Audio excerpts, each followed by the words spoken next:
Birchutrem, alors on est dans la parashat Re'e, donc puisqu'on est dans les cycles des Haftarot, on est sur la Haftara Re'e, et elle est dans le cycle des Haftarot de la consolation.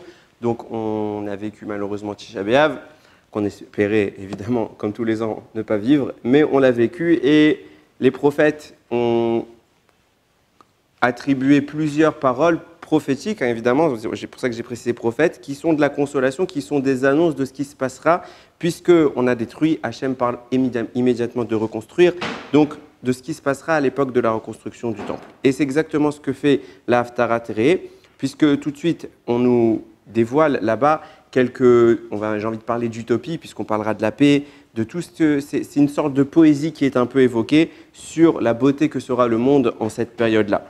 Et le premier verset, il est intéressant parce qu'il nous amène tout de suite à une réflexion qui est plus que profonde, parce que elle a beaucoup été débattue et c'est beaucoup de choses qui sont, que les gens se posent comme question. Alors je le lis directement. Ania soara lo nuchama ine anochi marbitz bapur avanair vesatir basapirim. Donc je traduis. Affligé, battu par la tempête, privé de réconfort, voici, je cimenterai tes pierres de turquoise et poserai tes fondations sur du saphir. Du saphir, la pierre précieuse évidemment. De quoi parle-t-on ici? On parle de la reconstruction de Yerushalayim. Une fois qu'elle a été détruite, comme je le disais tout à l'heure, Akadosh Baruch Hu parle de la reconstruire. Et ce pasouk-là, il est intéressant parce qu'il est rapporté dans un midrash. Là-bas, sur le midrash Rabbah dans Shemot, il est rapporté qu'à la fin des temps, Akadosh Baruch Hu renouvellera ou innovera plus précisément 10 choses. Et elles sont toutes citées. On parle de la santé, d'une lumière spéciale qui éclairera le monde, de la fin de la mort, de la fin du chagrin, de la tristesse, de la souffrance, tout un amoncellement de choses qui sont plus belles les unes que les autres. Et justement, la cinquième chose qui est citée, c'est ce pasouk-là qui nous dit que Yerushalayim sera reconstruite avec du saphir, quelque chose de brillant. Et là-bas, est précisé que sa lumière sera tellement grande qu'elle éclairera à l'image du soleil et que toutes les nations viendront voir la splendeur et la gloire du Ham Israël. Et ce midrash pose une question qui est très connue, qui dit « En kol chadash tachat hashemesh ». C'est un pasouk très connu dans Kohelet, qui est même repris dans le langage français. Rien de nouveau sous le soleil. Chachamim pose comme clause, et c'est Shlomo Ameler qui a écrit ça, qui pose comme clause « Hachem, depuis la création du monde, ne crée rien de nouveau ». Et là, pourtant, on a l'impression que quand il y aura Mashiach, quand ce sera la reconstruction d'Yerushalayim, il y a des nouveautés qui semblent apparaître dans le monde. Et le Midrash pose la question, mais c'est pourtant écrit dans la Torah que rien n'apparaîtra de nouveau. Et c'est justement un débat dans la Gemara. Il y a deux avis qui sont rapportés, Rabbi Yochanan et Shmuel. Rabbi Yochanan, il dit, toutes les prophéties écrites dans la Torah concernant l'époque messianique parlent de l'époque messianique uniquement, mais pas de ce qui se passera après l'époque messianique. Ça, c'est une chose que seul Dieu a la vision.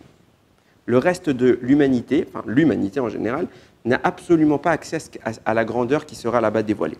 Et Shmuel n'est pas d'accord. Shmuel dit non. En kol chadash tachat hashemesh. Il n'y a rien de nouveau sous le soleil. Et c'est d'ailleurs un pasouk, il a même une preuve de ça. C'est un pasouk de notre paracha.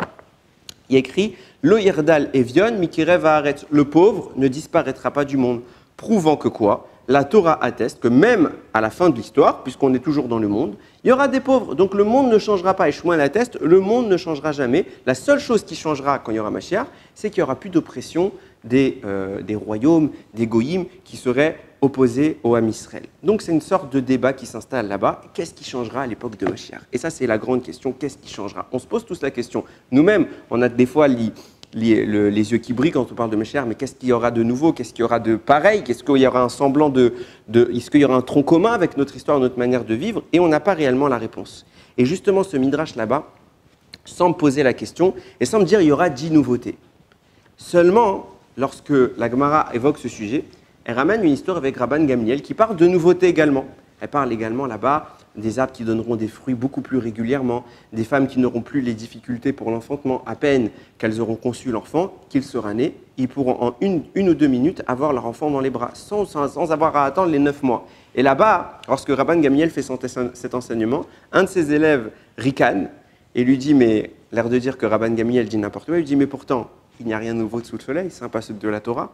Comment tu peux nous dire qu'une femme engendrera des enfants en un jour? Comment peux-tu nous dire que les arbres se mettront régulièrement à faire pousser des fruits sans attendre le renouvellement des saisons? On voit que c'est des choses qui n'existent pas. Et Rabban Gamliel répond en lui disant, si, c'est des choses qui existent déjà. Regarde, il y a des animaux qui, en quelques instants, tous les jours, sont capables de produire des enfants. Il y a des arbres qui ont la capacité de se renouveler à une allure folle. Tout dépend du type d'arbre. Cette idée-là, puisqu'elle existe déjà dans le monde, Hachem ne fera que la transposer à l'homme, à savoir que tous les défauts humains, dont il existe une version meilleure dans le monde animal ou dans n'importe quelle version de la création, Hachem prendra la version 2.0 et la transposera à l'homme pour que le défaut puisse disparaître. La femme n'aura donc pas besoin de souffrir pour enfanter et les arbres n'auront pas besoin d'attendre pour renouveler les fruits et les saisons, etc. Ça semblerait indiquer que le monde ne changera pas. Il sera simplement corrigé, mais il n'y aura pas de nouveauté. Et donc cette marloquette-là, cette discussion entre Rabbi Yochanan et Shmuel, elle serait un petit peu vraiment tendance vers Shmuel en disant, en effet, Shmuel a raison, pas vraiment de nouveauté. Seulement, les commentateurs ne sont pas d'accord. Et ils expliquent que les deux avis sont vrais. Les deux avis sont vrais. Et il y aura des nouveautés et il n'y en aura pas. Où on voit ça? Il y a un commentateur qui s'appelle le Yédé Moshe qui rapporte que Akadosh Baruch Hu crée tous les jours des nouveaux malachim, des nouveaux anges. En permanence, il y a une création dans le ciel d'anges. Et le commentateur en question précise, mais c'est pas normal. En kol chadash tachat Hashem, il n'y a pas de nouveauté sous le soleil. Alors pourquoi Hashem fait des nouveautés qui n'existaient pas avant? Réponse, en dessous des étoiles. Dans le monde naturel, il n'y a pas de nouveauté. Mais lorsqu'on monte dans une sphère qui est purement surnaturelle, toutes les nouveautés sont permises. Akadosh Baruch Hu n'a pas de limite et tout est envisageable. Et c'est exactement ce qui se passe dans nos versets à nous. Lorsque nous parlons d'une discussion entre Shmuel et Rabbi Yochanan, en réalité, on ne parle pas d'une marloquette, mais simplement de deux événements différents. Et c'est pour ça qu'on a distingué les deux étapes. Il y a l'époque messianique, qu'on appelle Yemot HaMashiach, et il y a les Atid Lavo, le monde futur. Sur ça, Raphaël Vital apporte, l'élève du Harizal, apporte un texte fabuleux qui dit que Yemot HaMashiach constituera la réparation. C'est ce que je dis, on passera à la version 2.0 de chaque notion qui existe. La femme a des difficultés à enfanter, mais il existe une dimension dans laquelle l'animal, lui, ne souffre pas, l'animal n'a pas besoin d'attendre. Donc cette idée-là sera transposée pour que la femme n'ait plus son défaut de conception, cette douleur et ces 9 mois d'attente qui sont longs et qui sont fatigants. Ce sera corrigé. Ça, ce sera à l'époque de la réparation, l'époque de Yemot HaMashiach. C'est l'objectif du Mashiach qui va améliorer, corriger les défauts, mais sans faire apparaître de nouveautés dans ce monde. Il n'y aura pas une espèce nouvelle, il n'y aura pas de nouveauté particulière. Seulement, une fois qu'on sera arrivé à la frontière, à la limite de la nature, une fois que la nature aura atteint son apogée, alors il faudra la dépasser. Ça, c'est ce qui se passe après Mashiach. Et après Mashiach, on sort de la nature, on est les Ma'ala Minateva, on est au-dessus, on devient surnaturel, et là on entre dans la dimension qui s'appelle le monde futur. Ce n'est plus Mashiach. Là on est dans une sphère parfaite, où seul le divin s'exprime. Et dans cette dimension-là, il n'y a aucune difficulté à créer en permanence des nouveautés. Et ce que disait Shmuel, comme quoi le pauvre ne disparaît pas dans la terre, il a raison, dans ce monde. Mais quand on sera dans le Léati de Lavo, dans le monde qui suivra Mashiach, alors oui, le pauvre disparaîtra de la terre, et oui, la richesse ne sera plus un problème. C'est pourquoi dans le Midrash que j'ai cité tout à l'heure, qui parlait de nouveautés à l'époque du Mashiach, il y a 10 choses qui sont évoquées. Pourquoi? Pour dire qu'Akadosh Baruch Hu repart sur le fondement de Bereshit, dans lequel il y a eu 10 paroles créatrices. Ces 10 paroles-là ont mis les fondements de ce monde. Akadosh Baruch Hu replace les fondements à un niveau parfait. Une fois que nous aurons atteint ce niveau parfait, on pourra sortir de ce niveau et atteindre un niveau plus que parfait. Et c'est exactement ce que nous parlons dans cette paracha, puisqu'on parle de la reconstruction d'Yerushalayim. C'est exactement à Yerushalayim que cette transition va se faire. Comment? Vous savez, c'est très connu, cette discussion de savoir comment le Beth Amikdash sera reconstruit. Il y a un avis, c'est celui du Rambam, qui dit que ce sera Mashiach qui viendra et qui frappera avec des pierres, etc., qui construira, qui bâtira un édifice qui sera le 3e Beth Amikdash. Seulement, on a un Rashi qui est très connu, qui dit que le Beth Amikdash descendra du ciel. Il y aura des flammes qui viendront s'installer en lieu et place du Beth Amikdash, des deux Beth Amikdashim qui ont disparu.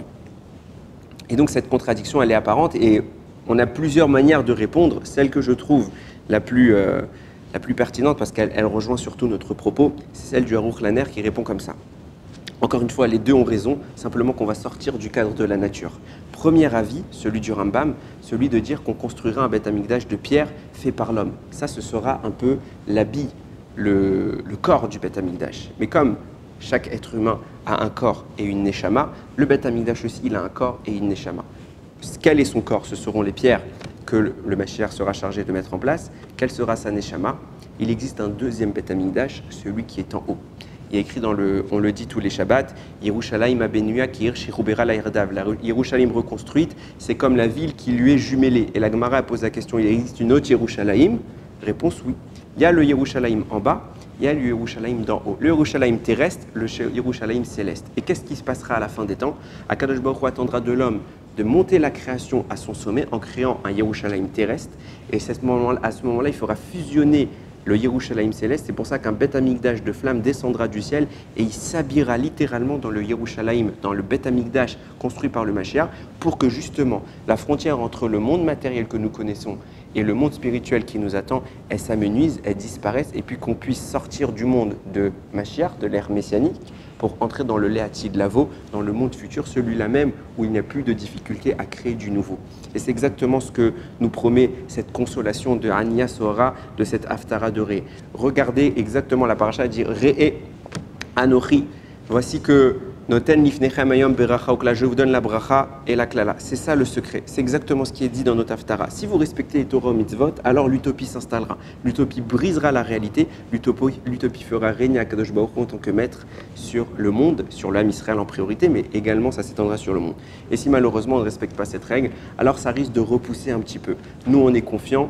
Alors on a cette attente particulière que Mashiach va venir très bientôt pour pouvoir construire ce Beth Amikdash qui va dans un premier temps effacer les défauts et pour pouvoir sortir de l'idée du défaut pour entrer dans la spiritualité totale, celle où Akadosh Baruch Hu nous attend et que nous aussi nous espérons bientôt rejoindre. Alors il y a Ratson que Bim et Rabbi Yamenu, très rapidement Mashiach arrive, qui brise ses frontières du réel pour entrer dans l'irréel, dans l'utopie qui n'est pas si utopique puisque c'est ce que nous attendons quand Mashiach viendra. Baruch Adonai Leolam, Amen ve Amen.